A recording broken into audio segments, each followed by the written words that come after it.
Afternoon, one and all. Welcome to my classroom. I am Reshma C., Assistant Professor, Department of Civil Engineering, SNIT, Adur. In the previous class, we did the design of a fixed circular slab in two parts. In today's class, we are going to discuss the scheme and method of answering for the second internal exam question paper.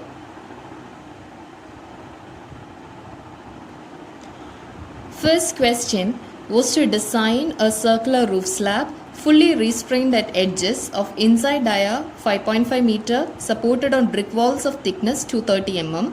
The slab supports a live load of 4 kN per meter square. Use M30 concrete and Fe415 grade steel. Sketch the reinforcement details. This question was asked for 15 marks. This comes under 4th module.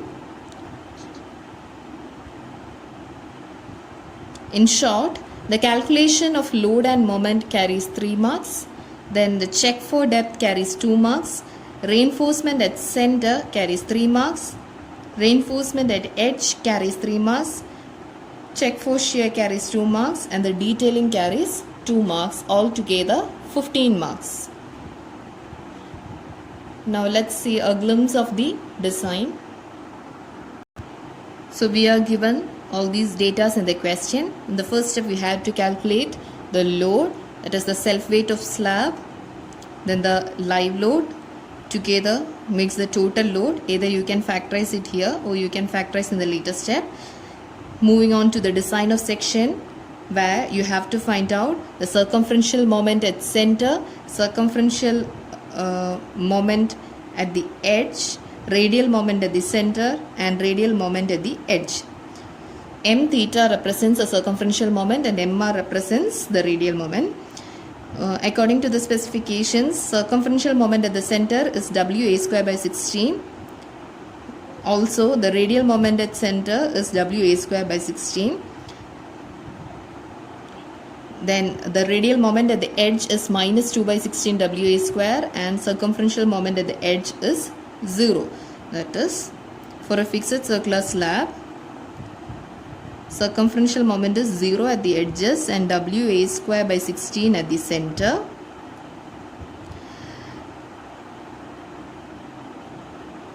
Whereas the radial moment for a fixed circular slab, at the center it is WA square by 16, whereas at the edges it is minus 2 by 16 WA square.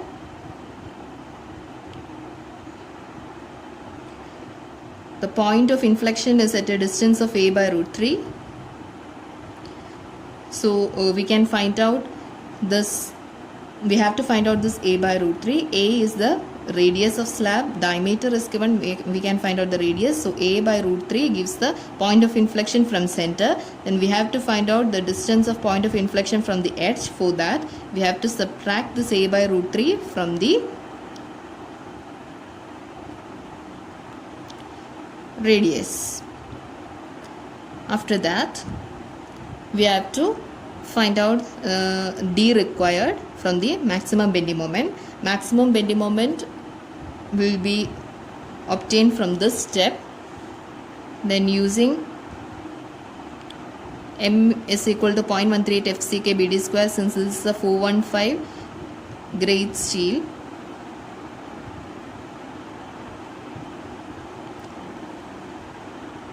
D required will be root of bending moment by 0.138 FCKB, where B for a slab is 1000 or 1 meter, 1000 mm or 1 meter. So we have to take a value greater than the D required as D provided, and assuming a capital D of a value greater than D required, use a 10 mm dia bar. Then we have to find out the effective depth. For the bottom layer, effective depth will be from this point to the center of this point, that is capital D minus clear cover minus half the reinforcement.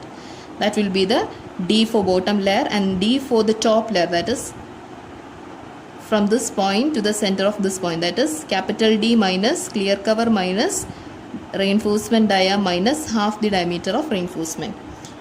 After that, we are going to provide the reinforcement at center. For that, equation for AST is 0.5 FCK by Fy into 1 minus root of 1 minus 4.6 mu by FCK BD square into BD. Here we have to substitute for FCK, Fy, mu. We have to substitute the moment at center, that is m theta c or mrc, both are same. We have to substitute that value here.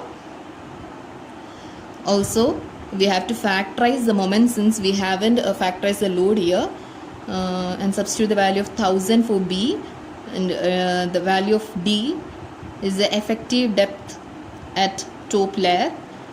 We will get a value for AST, and we have to check it with the AST minimum, which is 0.12% of the cross-sectional area. If the area we got is less than the minimum area, then we have to provide that minimum area. Then using that 10 mm diabars, we have to find the spacing using equation 1000 into area of 1 bar divided by total area. And the spacing limitation is either 3D or 450, whichever is less. Then we have to provide a mesh reinforcement of that 10 mm dia at whatever spacing we found in two mutually perpendicular directions as bottom reinforcement. This will be the detailing of a bottom reinforcement. So the center part reinforcement is over. Now towards the edge, since a circumferential moment at the edge is 0, we don't have to provide rings at the edge, but there is radial moment at the edge. So we have to provide reinforcement for that. So we need to find out the distance up to which the radial reinforcement has to be provided from the support. For that, we have to check three conditions and take the greater of these three conditions. Then we have to find out the AST using this formula. Substitute the value of moment at the edge over here. Don't forget to factorize since we haven't factorized the load. Then we have to find out the spacing and provide this much diameter, 10 mm diameter bars at the spacing we obtained here, and up to a distance which is the greatest of these three. Then as per code, it states that 1/3 of this reinforcement has to be extended beyond the point of inflection for a value not less than 1/16 of clear span. So we have to find out that also. Then the detailing for top reinforcement will be like this. So the radial reinforcement has to be provided at a distance of this much from the face of support, that is by checking the three conditions and taking the higher value. After that, we said that 1/3 of the area has to be provided even beyond that distance, that is point of inflection plus 1/16 times the clear span that is provided over here. So these are the radial reinforcements. Since there is no circumferential reinforcement at the edges, we need not provide the rings, but in this case, in order to prevent the slipping of these radial reinforcement, we have to provide two circumferential rings at the edges. So this is the detailing. Now the second question was the design of a circular tank. Design and detail a circular tank with fixed base for a capacity of 6 lakh liters. The depth of water is to be 5 meter including freeboard of 250 mm. The tank is supported on ground, designed using M20 concrete and Fe415 grade steel. This was asked for 20 marks. This is a university question asked during December 2019. The scheme is for writing dimension of tank. For finding out the dimensions, it is 3 marks. Then we have to find out the hoop tension, bending moment, and calculate the thickness. It will fetch you 5 marks. Then we have to find out the vertical reinforcement, the distribution reinforcement, each carrying 3 marks. Then we have to do the design for base slab, which carries 4 marks, and finally the detailing, which carries 2 marks. Let's see a glimpse of the design. So in the first step, we have to dimension the tank. Capacity is given. We have to convert it to meter cube and use the equation of volume pi by 4 d square into h. In the question, it was given that the 5 meter total depth 5 meter is including the freeboard, but this h is the depth of water. So we have to subtract the freeboard from the total depth to get the depth of water, which is 4750 mm. So pi by 4 d square into h is 600 capacity, from which we will get the diameter.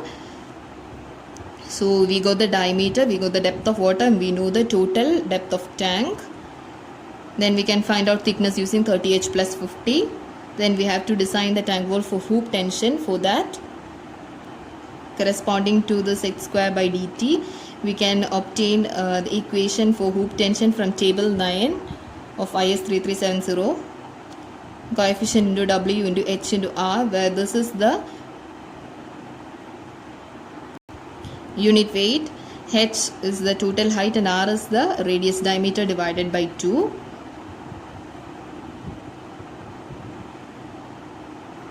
Then we have to plot the tensile diagram corresponding to each depth from the code.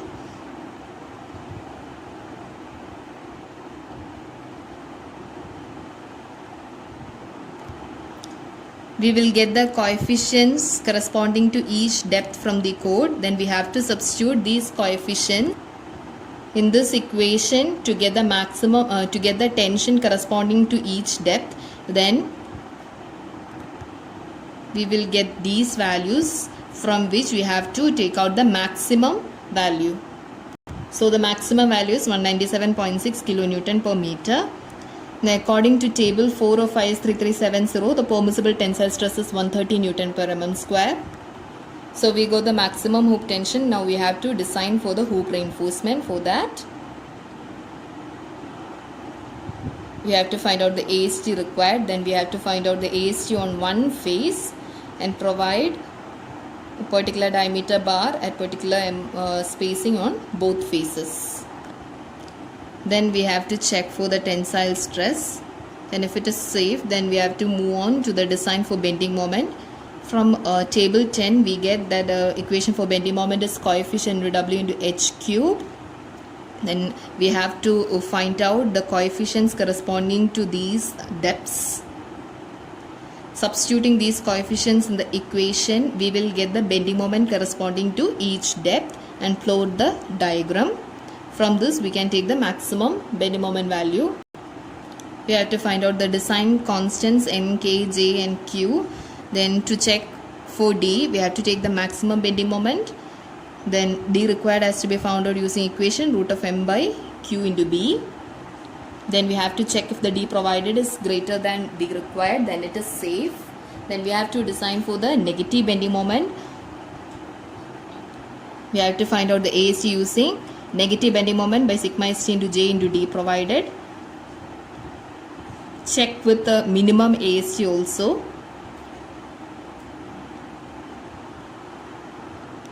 Then we have to find out the AST for positive bending moment as well. For that, we have to use positive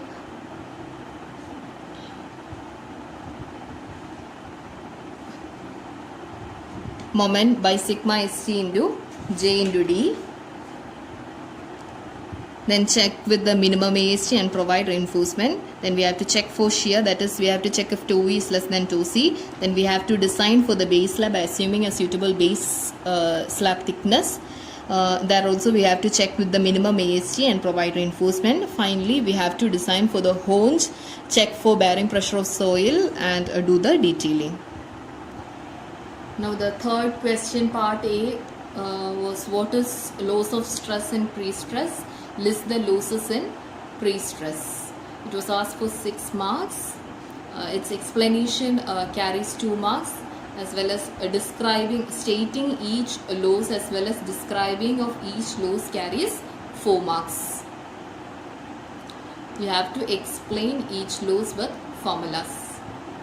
Now moving on to the second part of the question. A pre-tension pre-stress concrete beam of width 180 mm and depth 360 mm is pre-stressed with 300 mm square of steel located at constant eccentricity 100 mm. The wires are initially tensioned to 1200 Newton per mm square. Span of beam is 10 meter. Calculate the percentage loss of stress in wires. Relaxation of steel is 5% of initial stress. Shrinkage of concrete is 300 into 10 raised to minus 6. Creep coefficient is 1.6. ES is equal to 210 kilonewton per mm square and EC is equal to 30 kilonewton per mm square. This question carries 14 marks. Here the scheme involves finding of loss due to elastic deformation carries 3 marks. That due to relaxation carries 3 marks, due to shrinkage carries 3 marks, due to creep carries 3 marks, and the total percentage loss carries 2 marks. Together 3, 6, 9, 12, 13, 14. Together it carries 14 marks. Let's see the problem in a glimpse. So the pre-stressing force is pre-stressing initial stress into area of wire, that is Newton per mm square, Newton per mm square into mm square. Initial stress into area of wires. It gives the pre-stressing force. Now, why this divide by 1000? To make the pre-stressing force in kilonewton. Cross-sectional area is given 180 by 360, that is B and D, from which we will get the cross-sectional area. Modular ratio M is ES by EC. ES and EC are given in the question. Then moment of inertia is BDQ by 12 for rectangular section. B is known, D is known. We can substitute and find out I.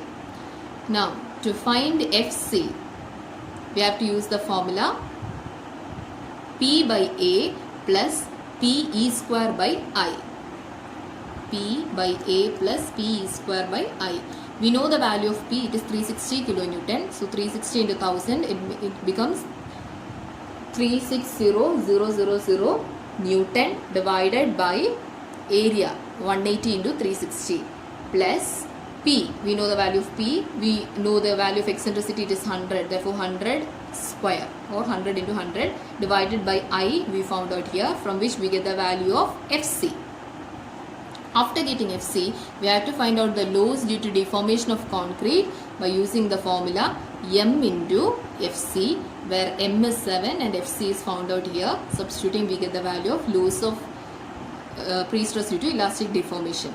Then we have to find out the loss due to relaxation of steel, which is given in the question as 5% of the initial stress, that is 5 by 100 of initial stress is 1200. We get the loss due to relaxation of steel. Then we have to find out the loss due to creep of concrete, that is phi into M into FC. Phi is given in the question 1.6, MFC is already found out. We will get the value of loss due to creep of concrete. Then we have to find out the loss due to shrinkage of concrete, that is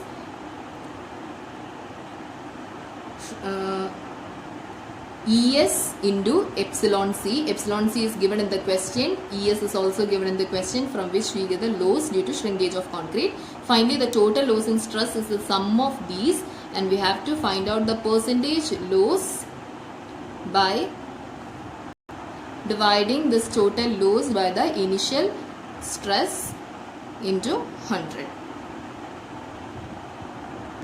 So this is the solution of second internal exam question paper. In the next class, we shall work out additional problems in fourth module. Till then, thank you.